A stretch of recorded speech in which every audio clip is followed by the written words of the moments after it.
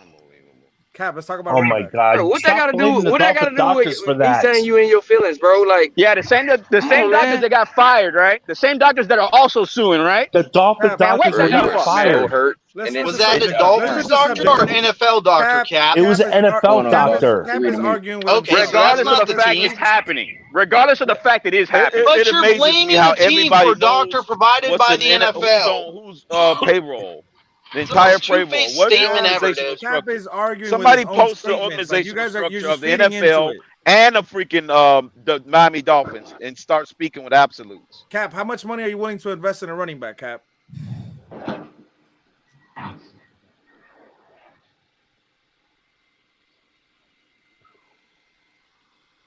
oh, now loud man quiet. Was that? Oh wow, you got quiet. He probably didn't Ask hear him, the ask him question. again. Ask him again. Cap, Yeah, how much ask me money again, are smart you- ass. How much money are you willing to invest in a running back? The most you're willing to invest. Bro, per you know season. my answer. If Derrick Henry's available, go get him. But y'all are too gun shy. Oh, it's not gonna add up with the cap. Bunch of scared asses. Cap, do you think that getting him would fix all of our issues? It'll fix the O-line issue, no doubt. But y'all, hey, no, that's about the cap. We got to restructure deals for other free agents. Getting a bell cow running back. Getting a bell cow running back is going to fix the line with our offensive line. It helps a little bit. Helps a little Bro, bit. don't overthink it. Yes, of course. It will mask the One thing offensive is, line one problems. thing It is, won't Cap, fix I the think offensive Cap would line. agree with me on Jonathan Taylor's Hey, all I know, situation. we didn't have a quarterback for 25 years, and we made the playoffs 4 times with running backs at the helm. Not quarterbacks, running backs. Breaking tackles, I mean. In the offensive line. It helps a little bit. It helps. It doesn't. It No, masks apparently it. we It doesn't fix haven't it. had It an doesn't offensive line in 30 years. Just for some of you guys who think that the O-line is the problem for everything. You forget Even when Randy we had Council, Ricky and Ronnie, Mike did Pouncey, we and win Brendan playoff Albert. games And with them?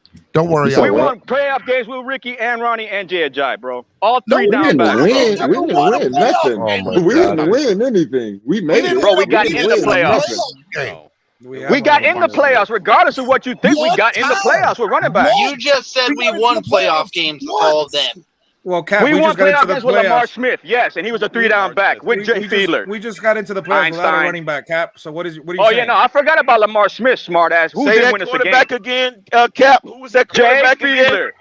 Jay He won a Fiedler. playoff game, right? Oh, my bad. Yup. Bunch of. You see what I'm saying? You guys talk out your ass like if I don't know, bro. Don't come at me with a BB gun, bro. Come at me with a machine gun. Where's Pete, man? He's the new. You the one who named just all these said running people backs and won then had playoff to go games to that didn't win playoff games. Had to go to 1986. And all this talk about Come on, Baker bro. Mayfield, everybody hated Baker Mayfield on this panel. Pete was too expensive.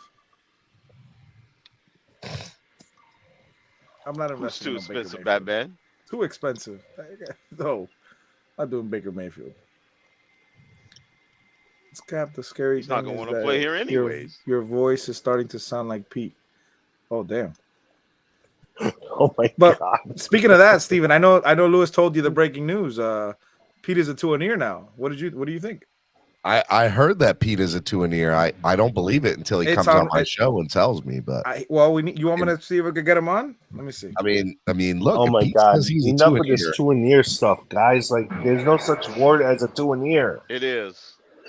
No, it's not. You're either a Dolphin fan or you're not a Dolphin fan. Like, come on.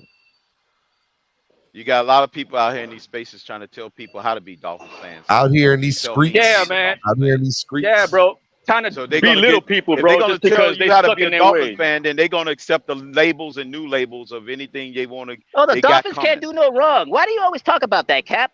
Cap, you're so loud. Why are you so negative, I Cap? already told Win you me a what damn label I Super got Bowl. for them now. I'm not Win gonna me say a it 'cause damn Stephen D Super don't Bowl, want and me I to stop say getting it on loud. the How show. about that? It's coming, Cap. Yeah, it better come, because if not, my mouth gonna get louder, and y'all gonna get smaller. I'm not gonna get smaller. I'm just gonna tune your ass out when you get loud like a damn woolly mammoth. Oh my God. I guess the swear jar went away today because y'all keep on. Who was that? cussing. Robert or Green Rat? They sound the same. Don't worry. That was me, Cap, because you're just getting annoying, man. Bro, and who are you? I don't give a crap what you think. Neither do Just I. like you, I'm gonna state my piece. And if I think you're getting annoying, Bro, I'm not gonna tell disrespecting you anybody. you're I'm getting not hitting annoying. below the belt. I'm coming with you with facts, and you guys love to insult when I bring facts, and you stay with your mouth shut. I don't I necessarily. never, No, I you never are. You made disrespect some anybody. incorrect statements, I and never then you come try out and with play any them off. drama towards And you anybody, speak bro. You half can't truths ever half the catch me time. talking bad about anybody. If anything, I'm the one trying to make peace in this community. When That's you have true. That's freaking true. guys that are wet behind the ears like this asshole talking right now who don't know nothing about me, Oh, I'm an that's when they need to asshole? shut the fuck up. I'm an asshole, and I need to shut the Whoa, fuck up. Now I'm whoa, You being can whoa. go to hell, disrespectful. Cap. Now I'm being You Yo, sound let's like keep disrespectful. a it cranky football, ass bro. old Let's keep it man football, who bro. got ditched by an ex-girlfriend and is still pining after her ass. Yeah, and she's your ex-wife. Cat. The fact that I've been married 18 years and don't have an ex-wife, sure, go for it. If that's all you got, find better, buddy, because that ain't Bro, shit. And it you don't see hit the one, home. you see the Can we ones go back talking to shit, football, right? bro? Like, can You we see the both be ones adults talking. and just move on and start Cap's talking over. football? Like, come on, bro. Y'all can do Rashad's that on y'all over. own. Robert is over. Y'all are over the swear jar. All Robert, right, Pete, Rashard, and Cap. Pete said he's coming. Oh my He gosh. just says he doesn't have headphones. I'm enforcing the swear jar.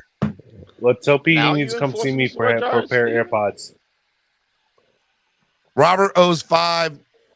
Cap owes 10. And Now Rashad you're owes over. 5.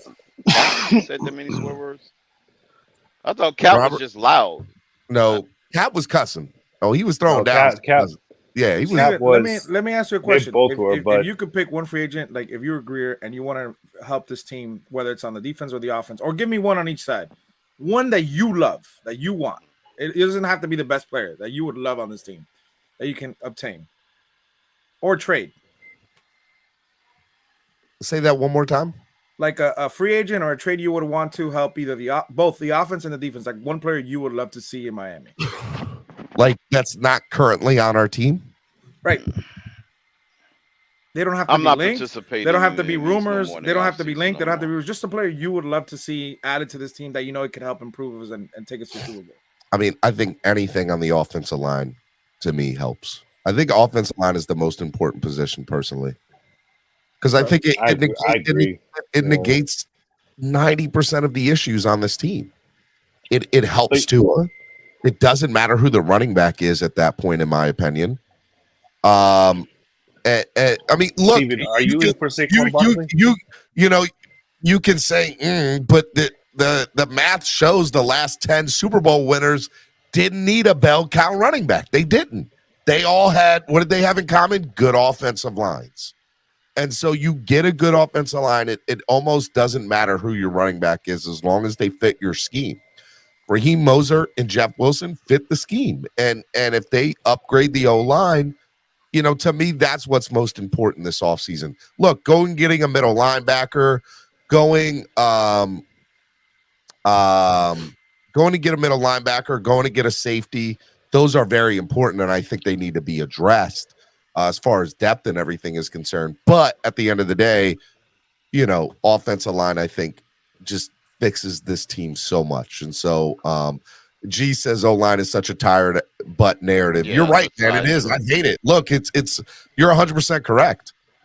But to me, even when the O-line is closer than what it has been in years. Even when Ricky was here, I still didn't care too much for the O-line. I still think they had stuff that they needed to address.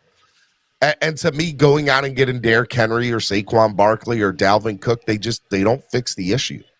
They just They mask don't, it. in my That's all opinion. they do is They mask mask the an issue that's there, and God forbid they go down. You're going to be stuck in the same situation that you are. I'd rather have the insurance policy of a good O-line. And then it does not matter about everything else because you can stand behind a good O-line. And a good O-line, by the way, is not just starters, it's depth too. So they need to add one or two really good starters and maybe one or two decent people that add to the depth. And I'd love to see 3 new offensive linemen added to this team next year.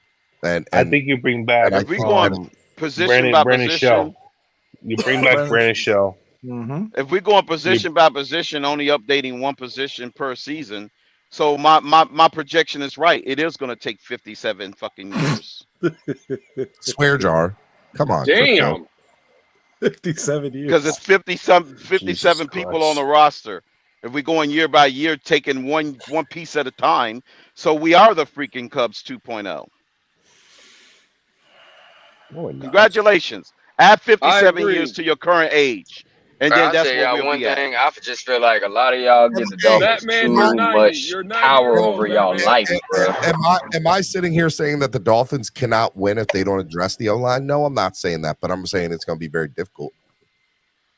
And they have to hope a lot of things go their way.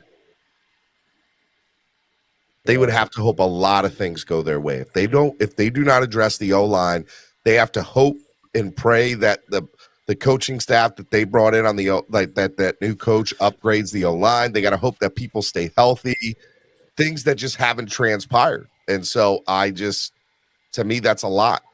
That's a lot that you're asking for, rather than going out and getting people that can add to the depth. It's going to be interesting. We're going to see. I got a mock coming out today, a mock 1.0 to see what the hell we could do to fix this team. But again, it's 1.0, so it's the first one. Things could change. I mean, a lot of rumors out there about players linked to us, and that's a typical Miami offseason, But I just want football to come back. I'm gonna be honest with you. I want football to come back. I need some Dolphins. I'm ready football. to see the Mets win the World Series.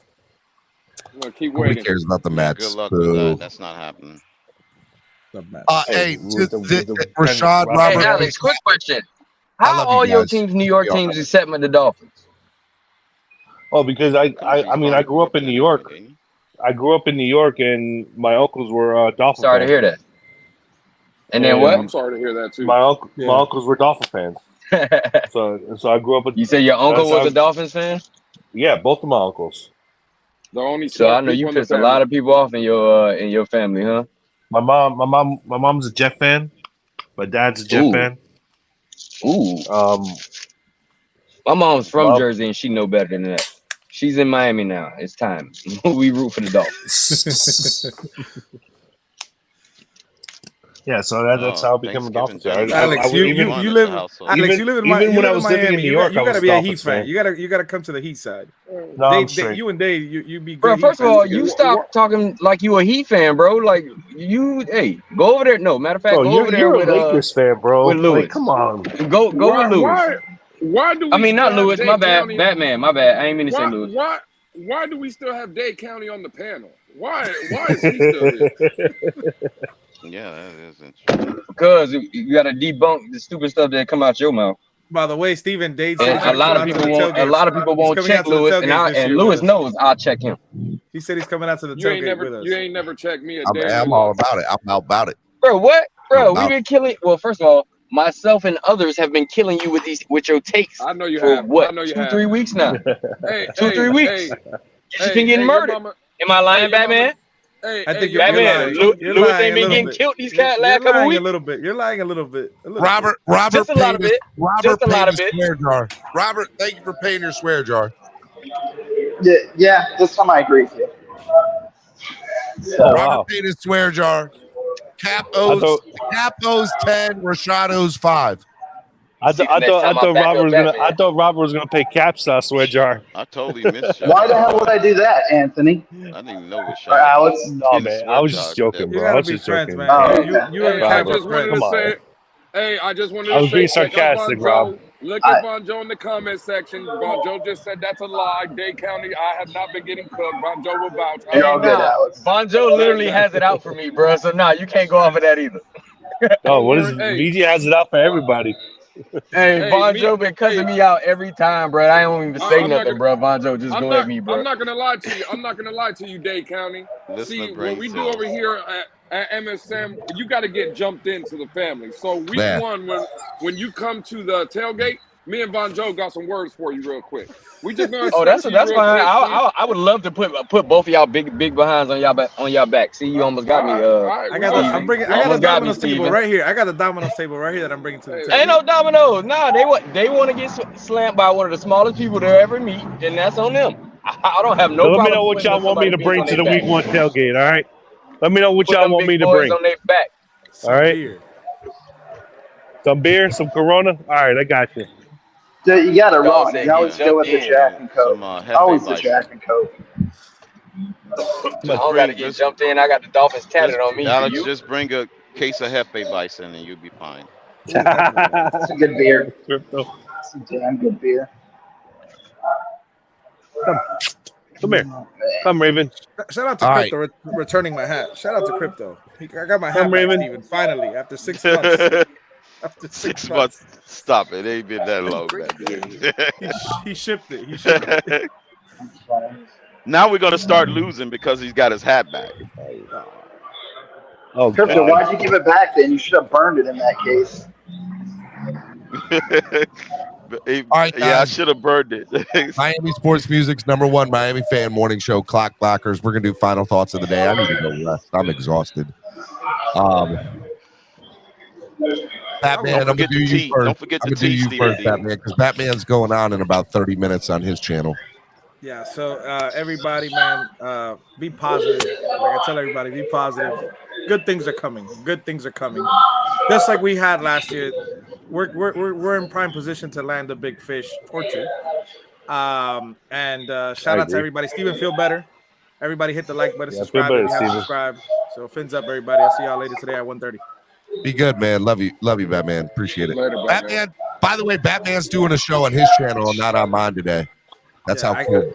I can't come on I'm tonight. giving him crap. I'm giving him I can't crap. come on tonight. Dinner is more important. Someone's beeping. I love you, Batman. Be good, man. I'm just Love you messing with you. Be good, buddy. Later, Batman. I want to remind. Hey, Cap. Look, I love you, Cap. But you owe to the swear jar just like everybody else. Nobody's immune from the swear jar. You get the smoke from the swear jar too. Okay, even a fan. All right, Alex. Actually, Robert. Final thought of the day, Robert. Oh, it'll be interesting to see. Like, you need to let the offseason play out. All this speculation about stuff that went on in rooms that we weren't involved in, and conversations about what doctors said or didn't say, is annoying. And we just kind of need to let the offseason play out. It'll be interesting. And there's some good takes. There's some takes that make me question my viewpoints. I'm just not going to worry about what doctors said in the ring. Sometimes surgeries go awry. Sometimes stuff happens. And it's not the team or the organization's fault if that happens. It's kind of where it's at.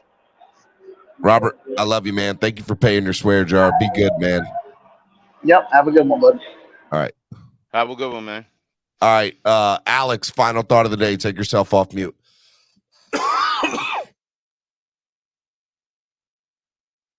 Alex. I didn't realize I was on mute. My bad. I have my phone charging. But yeah, so I mean, you just gotta hope and see what this team has. You know, I really do think we're in the right position. I trust Chris Greer to make the right decisions. You know, this front office finds players. Man, Alex. Cruz says, keep them thoughts to yourself. Adios, Alex. Go Sixers. I ain't mad at Cruz for that one. I am not mad at Cruz for that one. Let's go. He said, keep them thoughts to yourself, guys. Knicks fans. The Knicks. Oh, man. It's musical chairs. The champion is in here. The Go ahead, here. Estefan. Final thought, Estefan. Oh, man. Y'all are all a bunch of dumb butt poopy faces. Shut up with your dumb butt. Yeah. And your mommies don't like you. That's all I got to say.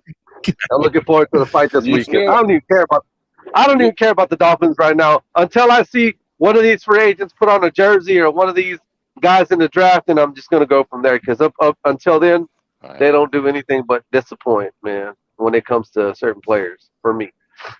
So, sounds a lot Lewis, like Canelo Lewis don't know shit about boxing. That's why his boy got whooped by Canelo. That's cap. Mr. Lara. Are you done, Estefan? Yes, sir. And I want to hang out, man. All right, later. No, I'm ending the show, buddy. I'm ended. I need to go rest. I'm exhausted. That's whack. I know my dumb butt is sick. I'm sorry. We could be talking about sex, drugs, and Yeah, gotta go. Oh God. Crypto, final thought of the day, Crypto. Great show, Steven. I thought so. Don't let the haters or the lovers bother you. Listen. Hey, I want to say shout out to Von Joe. He mentioned something a while back about the hydro massages. I got me one the other day. It's on point. It's the bomb. If anybody get a chance to get them a good old hydro massage, I would say do it. So shout out to the homie Von Joe for the recommendation. That is an awesome thing to get, is a hydro massage. That's on point. But hey, Steven, say what they got to do with football? It has a lot to do with football. We was going after a quarterback that was in love with massages. Don't get selective amnesia. Oh, bro, there's a lot to do with football. We were gonna end the show on such a good note. So stop it. Go there. he laid the groundwork, so I had to go there on that. Oh yeah, bro, y'all be reaching, bro. But hey, anyways, it's gonna be a good 8 months, or however many more months we got left until kickoff. I guess 7 months, something like that, 6.5 months before kickoff. It's gonna be fun. It's gonna be a fun ride, Steven. We get to do this again. All over. We on the clock. We are on the clock. That I don't even know if the 52nd pick is gonna be ours by the end of the day. We might lose that pick or we might trade it away. Something telling me that's not our pick. I'm just saying. I don't know. But it's gonna be interesting. But y'all boys be good. We're gonna chop it up again later on today on Batman's channel and on Twitter. We'll see you boys around. Good show, Stephen D. Love you, buddy. Tyler Hero needs to go back to his rightful position on the bench as the 13th man or out of the league. Don't care. Lewis, you my homie. You my homie. But VW is coming into the league to dominate with the triple-double, 35 points per game. He just got dunked on. He just got dunked on real in his face. All right, that was a feel-good dunk. He had to let that happen. Felt good to dunk on him. Yeah, I know. Get out of here, Crypto. You're gone. Love you, buddy. All right. Well, I got Lewis and Dade up here because I'm gonna let these two go last. I'm gonna do my final thought up here. That's right. I'm gonna do my final thought before I let these guys do their final thought. For those of you who want to see everything, because I know you are like, where did the money go? Jason Sarney's DCC is where it went. Okay. Jason, at the beginning of Friday's show, had like $395 or $350. I forget what it was raised. And then the last donation you can see is Ziegler there, February 24th, which was last Friday. And so Solo D, Lamar Bennett, BA Dolphin fan, Aldo, Big Dougie B, Jason, here's my other half of the $50 donation. Steven at MSN is the other 50. That's from Milton, Miami Fan Talk Show, Big Dougie B, Caslin, Jose Valdez, Philip, Anonymous, and Anonymous. And so there's that. All right. And so you see some that don't have the prices in there. Big Dougie B, Caslin. They did donate, obviously, because you can't get in there without donating. They just didn't put the amount that they donated. So the last donation was February 24th. So it went from at minimum $395 to $1,125. And then, oh no, where did that go? Okay. And then Alex Butsky's, you'll see here, Alex Butsky's donations from Stephen Daniels right there. And let me make this big for y'all so y'all can read it. I put from Stephen D and Clock Blockers Morning Show family, Dolfreaky said to donate it to you. So I just want you to see that I'm a man of my word. I do what I say. When I say money's going somewhere, I do it. Okay. I don't ever want that to get like, look, I understand you can't stop people from feeling or saying what they're going to say, but I am a man of my word, if nothing else. And, you know, I feel like, I don't know. I'm just telling, he did hit a nerve. He did strike a nerve with me 100%. I just feel like, you know, I do a lot for the channel. I do a lot for a lot of different things, but most importantly, like I had no business hosting a show today. I feel like crap, but I do it because I wanted y'all to have Wildin' Out Wednesday. Wildin' Out Wednesday is too important to just let by the wayside. So I love y'all. Y'all are the best fans in the world. I'm always going to be here for you as long as I can pay my bills, pay everything that needs to be done, and keep this thing moving. As long as y'all can keep donating, as long as I can keep this thing growing, you know, it's going to stay here. But that's my final thought, because you're right. I don't need to explain myself, but I will. And I always will, because that's the type of person that I am. So that's my final thought. Dade County, go ahead, man. Final thought. I get to go before Lewis. Anyway, great show. Not so wild. No, you saved the worst for last. You already know everybody will be off the channel by the time you get start talking. Yeah, because they're leaving. Like I you're said, talking. Yeah, I know. Great channel. Great show. Like I said, guys, support Steven. Steven does a great job. He does a lot of work that he doesn't have to do for us. So we have content to even consume. So keep in mind, he's not going to lie to you. Like I said before, he's not going to lie to you about the money that he is asking for donations and stuff like that. So besides that, fins up. Let's not panic, guys. I mean, we haven't even made one off-season move yet. So let's just wait before we get to hit the panic button. Besides that, man, everybody, y'all stay safe. Love you, Dade County. Appreciate it, man. Love having you on. Bye, show. And then there was one, Lewis. Yes. Go ahead, man. I'm not going to hold you. Hopefully you feel better soon, Steven. And again, we always come out here and we joke around. And me, EM, there's a couple other people who always say, put a name on it, put a name on it. Well, you just put a name on it. I don't normally do that. I don't like calling people out. I can admit that it got to me today. 100%. Absolutely. I can admit that. Absolutely. You know? Listen, and you did right. I agree. I agree with everybody in the chat. You didn't have to do it, but again, this is why I care about you and I love you, Steven. Because right here, people don't realize, not only on this show, but I've told you this. I've seen it personally when I've been out the tailgate. You, Cameron, just the production that what y'all put on over there, it's big, man. So when people donate or they feel inclined to donate, again, I think it was Trucker Sean. I just seen it in the chat. Bro, we can agree to disagree. We can call each other names like we always do. We can fight. At the end of the day, we're family. And that's what it is, man. At the end of the day, we're all family. You do a great job, Steven. So you didn't have to explain yourself to nobody, but I'm glad and I'm proud. Me personally, I'm only speaking for me, but I'm glad that you did, because there are always going to be false narrators about everybody. Me, you, whoever, right? But sometimes you just got to set an MF for straight, and I think you did that today. So good work, Steven, and hopefully feel better soon, homie. I do too. I appreciate it, man.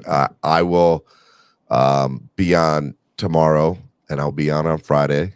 At least that's the plan, unless I get worse, which I've been getting better. I'm out of energy at this point. Like, this is the most energy I've exerted in the last couple of days. So, yeah, I'm just hurting. I do love you guys. You guys are the best. Wildin' Out Wednesday was awesome.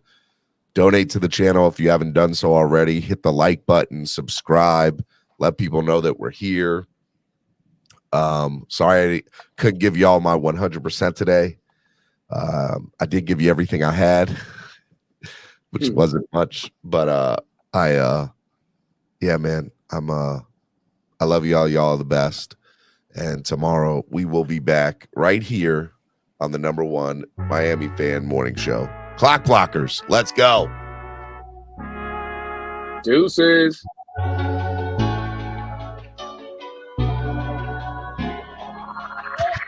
I know the whole city riding. A little early, it's a bit surprising. Business moves, now we enterprising. Switch it up, now we improvising. Go to get in the winter column. Whole squad been trained to go.